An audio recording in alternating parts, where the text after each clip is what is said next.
All right, welcome everybody to this session. This is the room that we're going to do all of the sports-related talks in today. So it's good to have you already here. Today we're going to get a presentation from Max Brouwer. He's going to explain something about how the rating system for Padel came to be. And Max actually presented before at the PyData event. It was last year in the PSV stadium. And there he talked about how the KNLTB is actually using computer vision and YOLO in specific to actually extract data from images and use them in tennis. But today something completely different. It is. Yeah. Take it away. Oh, and the questions, they can come afterwards. So we're a bit tight on schedule, as you may have noticed. And well, if you save them for the end, then we're going to keep it all smooth. Thanks.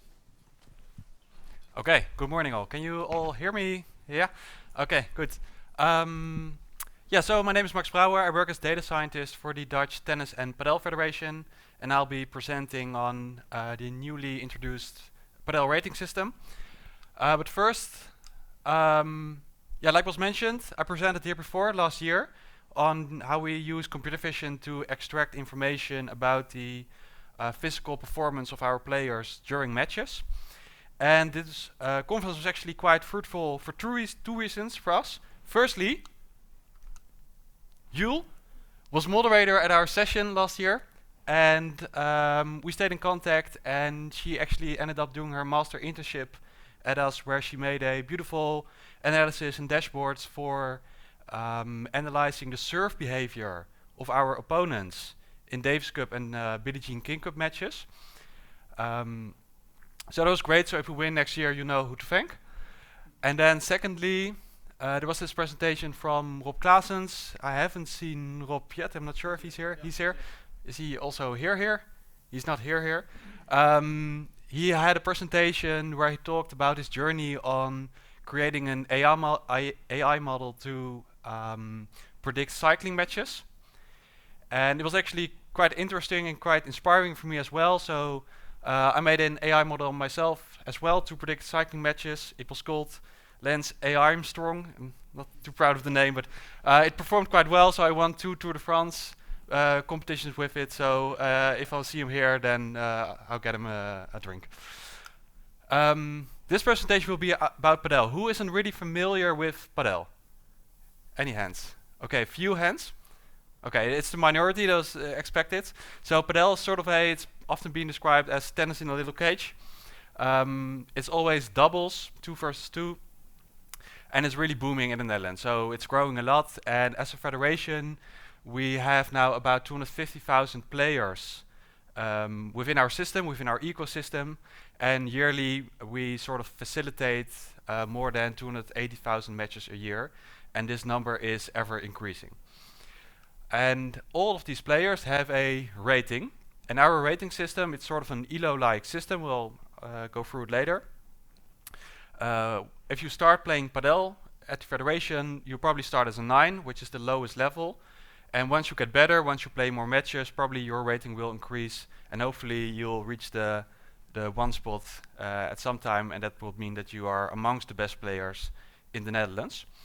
And like I said, we have an ELO system in place. And these systems are very popular in sports context, zero-sum games like chess, for example. And it has a few assumptions, such system, namely being that your level of play is sort of normally distributed around your rating. So we expect you to sort of perform according to your rating, but there's always some variability that is being expected. And the second assumption would be is that based on the difference in rating between you and your opponent, or your team and the opposing team, there's a certain probability that you'll probably win that match. So for example, here on the horizontal axis, you'll see the difference in rating between, in our case, 2 teams. Vertical axis, the probability that the first team will win.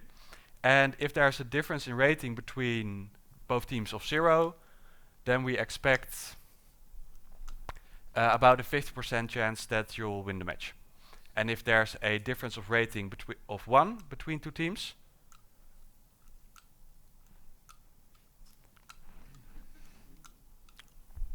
sometimes you gotta be persistent. Yeah. Then it's about an 85% chance of winning. So the difference in rating between the two teams says something about the probability that you'll win the match. So in our old system, before 2025, this was roughly how our system worked. So quite similar to what you'll see in chess systems. There's a rating of one team, which is the average rating of the two players. We compare it with the rating of the opposing team. So for example, here there's a difference of 0.5 between the two teams. Then based on the difference in rating, we'll get the probability that you'll win the match. So in this case, that would be 71% for the team with the better rating. And the third step would then be determining how many points are at stake. So if you have a high chance of winning, so let's say you have a 71% winning chance, and you actually win, that means 29% of the maximum step size, which is 0.275, will be won for your rating. And the losing team will lose those points. So it's always zero sum. Now we felt that the system needed some change. So we did in 2024, we did a lot of some analysis and some questionnaires amongst the players, and we saw that a lot of players think their rating is not really representative for their own level. But more importantly, they also think the level of the rating of the opponent is not really representative for how good they are. So we felt like there was some need to really check the sort of the performance and the health of our rating system, and we did that with a whole bunch of analysis, and we'll go through a few of them today. And the most important one, or the most recent one at least, is the evaluation, which we have rounded up a few months ago to see if the new model actually performs better than what we had before. And before we go into the analysis, there are two metrics that I want to emphasize on because they'll get back in the presentation. The first one being, well, in Dutch we call it the hard eraf index, but it doesn't really translate as well. So let's say sweep index, which is the fraction of matches that ends in 6-2, 6-2 or worse. So I don't know if everyone is familiar with the scoring system, but it's the same with tennis, that we play a best of 3 sets. So you need to win 2 sets, and you can win a set by winning 6 or 7 games. So if it's 6-0, 6-0, we say, okay, it's also a match for the sweep index. And then the other one is the game index, and that's the result of a match expressed in a number between 0 and 1. So if you win 6-0, 6-0, the game index is 1. If you lose 6-0, 0-6, 0-6, it's 0. And if you have an equal amount of games won, for example, 2-6, 6-4, 6-4, then the game index is 0.5. During our analysis, we sort of identified 3 problem areas, and we'll also go through these areas in this presentation. And the first one being asymmetrical matches. And what we mean with asymmetrical matches is in the matches that are being played for our federation, it can happen that we have a men's double, for example, 2 men against 2 other men, but we also have situations where the amount of men and women on both sides of the net is not the same. So for example, 1 man, 1 woman against 2 other women, or 2 men against 2 other women. This is what we call asymmetrical matches. And what we saw from our analysis, here on the horizontal axis you'll see the rating, on the vertical axis you'll see the gender combination, and in orange, the orange ones are the asymmetrical ones and the blue ones are the symmetrical ones. And you'll see the value for the sweep index. So what you can see is for the asymmetrical matches, especially in the higher categories, so the lower levels, we saw that the sweep index was quite high, so almost 60% in some cases, which means that in 60% of the matches, there's one team that lost quite badly and probably don't go home with a great feeling, and the other team has probably also felt like they had a little bit of too easy of a match. And it was especially true for the asymmetrical ones, and then particularly for when 2 men play against 2 women. So we felt we needed to dive a little bit into why this is happening. And there's actually quite a viable explanation for why this could be happening. And that is because we know from our research that women like to play with other women and men like to play with other men. And there's not as much interaction as we always would like to see. And this creates what we call like a little bit of rating islands. So imagine you put all the women on the island, you put all the men on the island. Wouldn't be very nice, but just imagine. And then they play a lot of matches against each other. After a while, their ratings will not be really much aligned anymore. So a 5.0 at the men's island won't really have the same value as a 5.0 on the women's island. And there's a solution for this, so you can sort of build bridges. You can make, for that, there are a lot of matches where there's interaction between those two islands, but that would mean that you would really have to change the way you offer your matches to your to the players, and it was not really a sacrifice we were willing to make. So we found something else, and this graph supports that solution. So what you see here, again, horizontal axis difference in rating between the two teams, vertical axis the probability that one team wins. And in the cases where there's a symmetrical match, we know that there's a 50% chance of winning if the ratings are equal. But for a match where there's a man and a woman against two women, we see that the probability of winning isn't really 50-50, but it's about 67% against 33%. And if you look at the situations where there are two men against two women, we see that this is even worse. So it's about 75%. So what we now decided to do in our calculation, so after a match is being played, we make a correction for this difference in rating that we know lives between the men and the women. It's not the best solution because you are not really facilitating the problem of the sweep index, but at least after the match, we know that we have a fair way of evaluating what happened on court. Second problem area was the boundaries of the system. So, like you saw from one of the earlier images, is that we have a rating system that starts at 1, you can even go a little bit lower even, and we end at 9.999. And we know that we have a lot of players who reach this ceiling. So, for example, they enter the system as a 9, they lose a few matches, and before you know it, they're close to 10. And if they lose again, they'll stay at that level. And we also saw that this particular group is very difficult to predict their performance. We're quite bad at predicting how they will play. So what we did in the simulation is we got rid of the boundary, and we said we're gonna sort of replay, not really, but we're gonna rerun all the matches, all their history, to see where they would end up if we didn't have the upper boundary. And what we saw there, if we simulate it and did it a few times in a row, that there's some sort of a natural distribution which goes more towards 11, 11.5 than 10. So that means those players were actually a bit stuck in the system and they just needed a bit more breathing room to go to their actual level.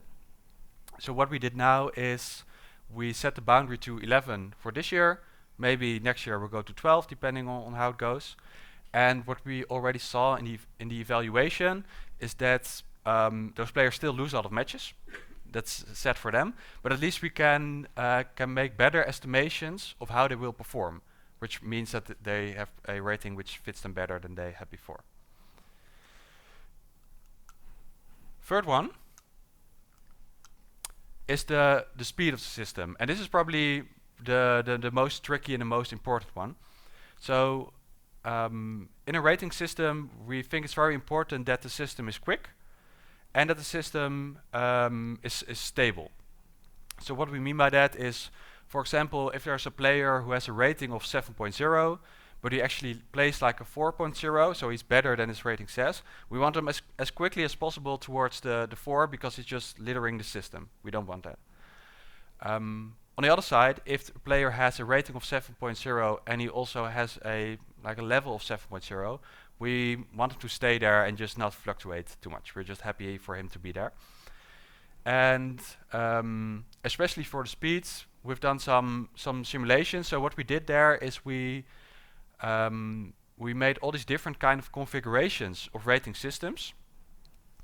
And then we found a group of players, around 3,000 players, who are, of which we are very confident that we know how well they play. We know their rating is quite stable and quite good. And those players, we actually put 2 rating points on their rating. So if they were before a 5.0, we say, okay, now you're 7.0. And then we simulated a lot of matches to see how they would go back to their original rating.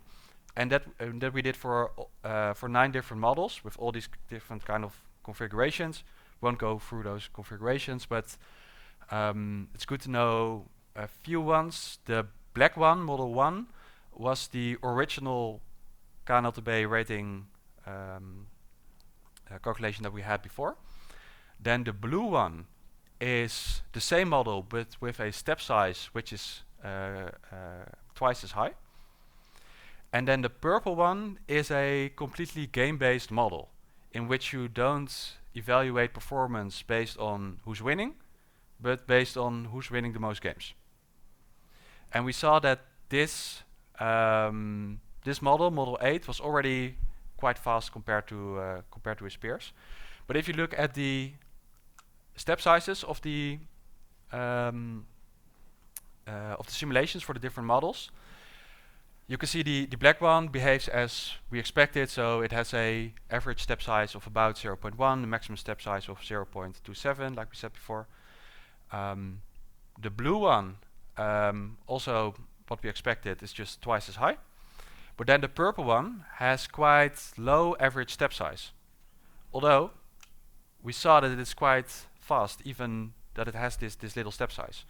So if you put this in the table, you'll see that compared to the original model, the game-based model is quicker than what we had before, but especially it's also a bit more efficient than it was before. So we really make use of the points that we hand out. So we use this knowledge to set up a new system, which works quite similar, but has a few differences. So first one, we still calculate the difference in rating between those 2 teams. Then we have we make, based on their rating and gender, a expected game index. And once the match is played, we make a comparison of the expected game index and the actual game index. So for example, if you have a expected game index of 0.272, so it was expected that you would win quite harshly, but you also did with 0.75, which means you performed 3% better than expected, which means that you get 3% of the maximum step size, which now is 0.5, off of your rating, so in the right direction.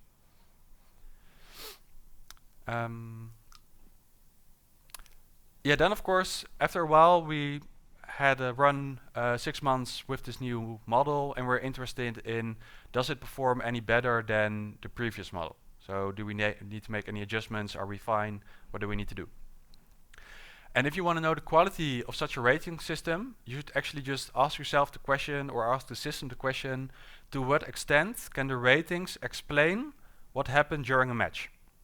Right, so we made a formula for this, which is the outcome of the match expressed as the actual game index, can be explained by the expected outcome of a match, the expected game index, plus the error of the system, which we are interested in, and sort of the day-to-day form. So we know that if 2 teams play against each other 10 times in a row, the results won't be the same 10 times in a row. There's some variation there, and we know the variation is about 10% games won. We know that's what we can expect if when they would repeat matches. So we can rewrite this function to the error is the absolute difference between the expected and absolute game index minus the day-to-day form. So if we would calculate this for different kind of matches, so let's do it here. For example, at the upper one, there's an expected game index of 0.55. The actual one was 0.6, which means the absolute performance of the team would have been 5%. Well, you can do that for all the matches in our system, and if you do that and then take the average, you get the sort of the mean absolute performance. So we know how far we are off in our predictions compared to what happened really on court. And we can plot this over time. So on the horizontal axis you'll see the time, on the vertical axis the mean absolute performance.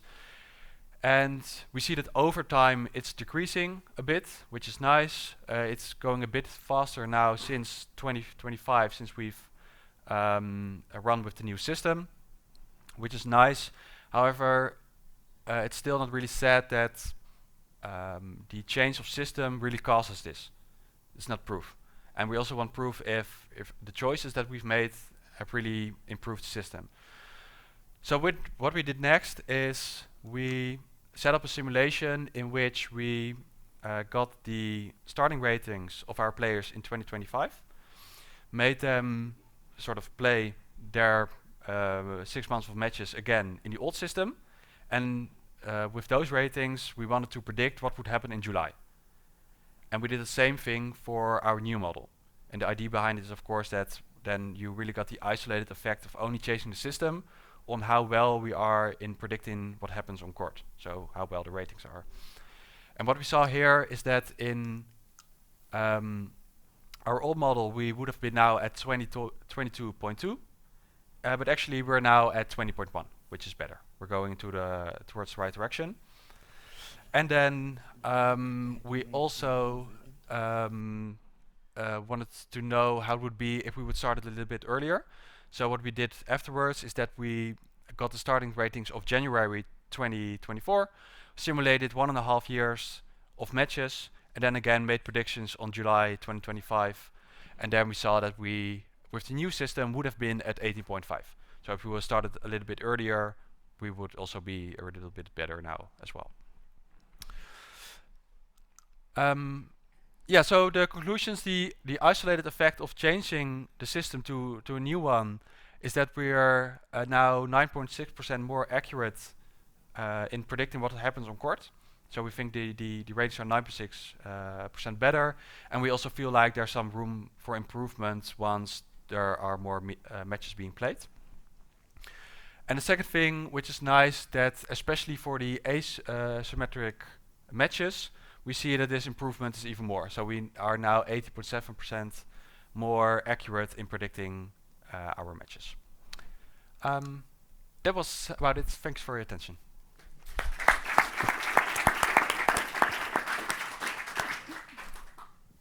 All right, so are there any questions from the audience? Sure. We'll have the microphone for you. Who goes first? Yeah. Hi Max, thanks for the Hi. talk. Hey. And my question is, do you actually account for the volume or the frequency of the games played by the players in your rating systems? Or do you like reset the ELO points at some point of like the end of the season or the new year? Or does it, for example, if the best player in the Netherlands doesn't play a game in an entire year, his ELO value remains the same? Okay, so there are a few different answers. So the last one, we have a few interventions for players that are on the top. So if they once reach a level of 0, I think they're being set back to a certain level to account for that. For your first question, I think you refer to it being zero sum, or? Yeah. Like my question is, I mean, if in a certain period you don't like use you don't do any games, like your ELO level remains the same. Mm-hmm.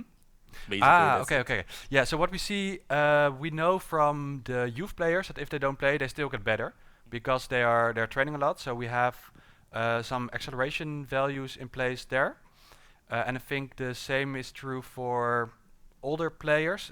I'm not sure if it's in tennis, especially. I'm not so sure if we do it in Padel as well anymore. But we know that there's a influence of inactivity on their playing level, so it should also be on their rating. Yeah. Thank you. Next question.